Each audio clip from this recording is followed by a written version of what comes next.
You are looking at Julian's pronunciation guide, where we look at how to pronounce better some of the most mispronounced words in the world, like this other curious word. But how do you say what you're looking for today? Let's learn how to pronounce this name. For more medical terms pronunciations, make sure to stay tuned to the channel. Many to learn here the swelling of the scalp in a newborn. Caput, caput,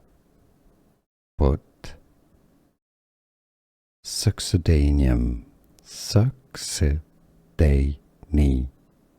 So the English pronunciation here is as Caput Succedaneum. Let's repeat it once more. Caput Succedaneum.